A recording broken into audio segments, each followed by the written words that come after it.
नई जो marriage assistant scheme जो इसकी रिस्ट्रक्चरिंग जो हुई है उसके बीच में थोड़ी सी गाइडलाइन चेंज हो गई है। पहले ऐसा होता था कि पहले जो भी हमारा सर्वेड गर्ल जिनका नाम सर्वे लिस्ट में था, जैसे 2013-14 में सर्वे लिस्ट के बीच में जिन लड़कियों का नाम इंटर हुआ था जो बेचारी अनमैरिड गर्ल थी,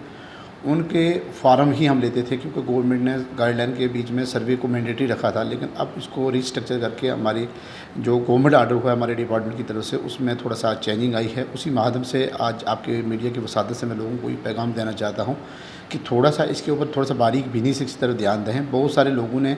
10 से 15 दिन जो फार्म के बीच में डेट ऑफ मैरिज रखी हुई है, जिसमें वो फार्म उस पर क्लियर कट हमारी गाइडलाइन के बीच में है कि कम से कम मिनिमम 1 महीना जो है शादी होने से पहले जो है वो फार्म भरना है। लेकिन बदकिस्मती की बात है कि यहाँ पे जितने भी फार्म लोग भर रहे हैं वो कोई 10 दिन लिख रहा है, कोई 15 दिन लिख रहा है। इसमें जितने के जितने फॉर्म हैं वो सारे के सारे रिजेक्ट हो जाएंगे। मेरी सबमिशन है आज आपके मीडिया की वसादत से तमाम लोगों से मेरी गुजारिश है, चाहे वो तहसील मंडी के हों, चाहे तहसील सोरनकोट के हों, या हवेली के हों, या मेडर के हों, उसमें मेरी उनसे गुजारिश है कि जो भी बीपीएल ज़ुमरे में, अंत्योदय या प्रायोरिटी हाउस होल्डर में जो भी बच्चियाँ आती हैं उनमें सर्वे का होना ज़रूरी नहीं है, क्योंकि गवर्नमेंट ने उस गाइडलाइन को चेंज कर दिया है। अब सर्वे यहाँ पे कोई मानी नहीं रखता है। विदाउट सर्वे के जो भी बीपीएल के ज़ुमरे में अंत्योदय या प्रायोरिटी पीएचएच कैटेगरी में जो बच्चियाँ आती हैं उनके फार्म भरना है। उसमें 4-5 चीज़ों का ध्यान रखना बड़ा ज़रूरी है। एक तो डेट ऑफ मैरिज जो फिक्स हुई है वो कम से कम एटलीस्ट 1 मंथ जो है वो उस डेट को, जिस डेट को उसने फॉर्म भरना है उस डेट से लेकर शादी की डेट तक 1 महीने का पूरा गैप होना चाहिए। अगर 1 दिन भी कम होगा तो form will not be included in the incorporated with the consolidated list.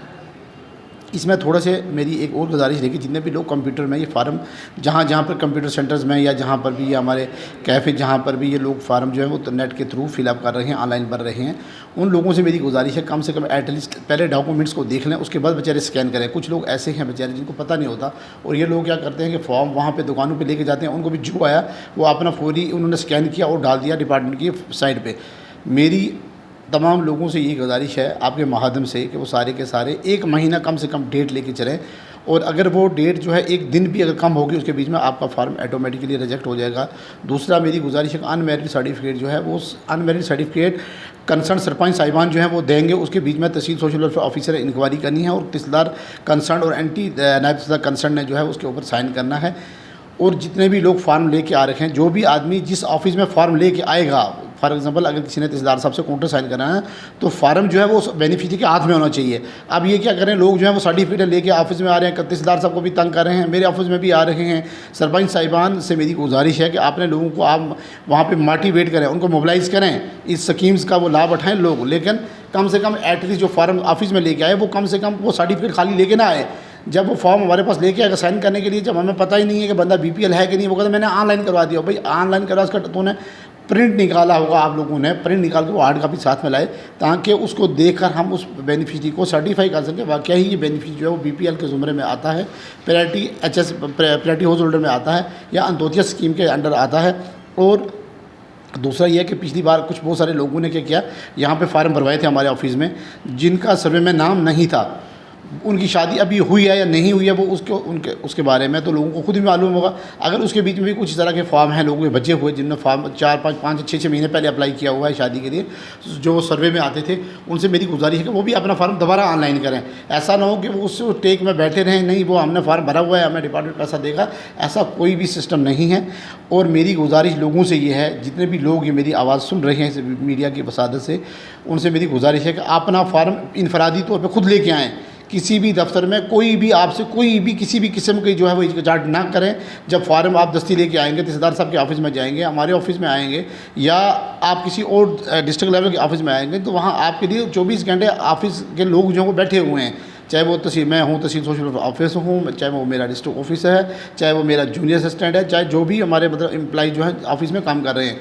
तो मेरी गुजारिश आप लोगों से फिर एक बार यही रहेगी आपकी मीडिया की वसादत से कि इसके ऊपर वो ठीक तरीके से फॉर्म फिलअप करें, कम से कम 1 महीना। मेरी ये बात दोबारा सुन लें गौर से, जो आदमी जिस डेट को फार्म ऑनलाइन करेगा उस डेट से लेकर जिस डेट को शादी है उसके बीच में पूरा 1 महीना होना चाहिए। अगर 1 दिन भी कम हुआ तो your form will be rejected without issuance of any notice. तो यही मेरी आप इस आज की स्कीम के बारे में मैं बताना चाहता था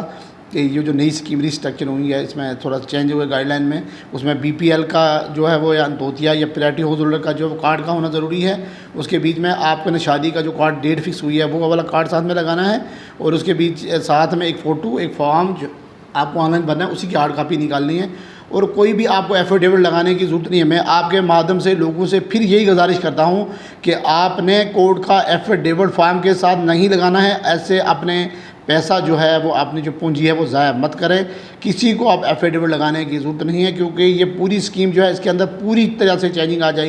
गई है। और हमारे ऑनरेबल प्राइम मिनिस्टर साहब चाहते हैं कि जितने भी हमारे लोग, हमारे गवर्नर सब यही चाहते हैं, हमारे डीसी साहब की भी हमें जो है उनकी तरफ से भी यही हदायत है कि 15 दिनों के अंदर जितने भी हमारे पास फॉर्म आएंगे उनको हमने फॉरवर्ड करना है डीसी साहब को, डीसी साहब ने ऑनवर्ड डायरेक्टर फाइनेंस को,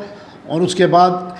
वेरी शॉर्ट नोटिस में जो है ये पैसा जो है लोगों के अकाउंट में, जो बेनिफिशियरी के अकाउंट है, जो अनमैरिड गोल्ड पोर गर्ल्स हैं उनके अकाउंट में जो है वो क्रेडिट हो जाएगा। लेकिन जब तक हमारी फॉर्मेलिटीज़ कंप्लीट नहीं होंगी, जब तक हमारे फार्म के अंदर ये जो मैंने लोगों ने बताया, अगर इनको हम दूर नहीं करेंगे तो तब तक वो फार्म ऐसे ऑफिस में हैंग रहेगा और आपको फ़ायदा नहीं मिलेगा। ऐसे लोग जिनकी शादी को 10 या 15 दिन या 18 दिन रह गए हैं, वो फॉर्म, क्योंकि मैं मानता हूँ कि लोगों का कोई सुन नहीं है, लेकिन कम से कम एटलीस्ट जो गवर्नमेंट की तरफ गाइडलाइन दी गई है उसके बीच में हमने वो फॉर्म जो है वो 15 दिन, 10 दिन या 20 दिन या 25 दिन का नहीं भरना, बल्कि 1 महीने का पूरा गैप करके भरना है। बस आज मेरी आप लोगों से यही बहुत गुजारिश है कि जो मैंने बताया इसके ऊपर अमल किया जाए।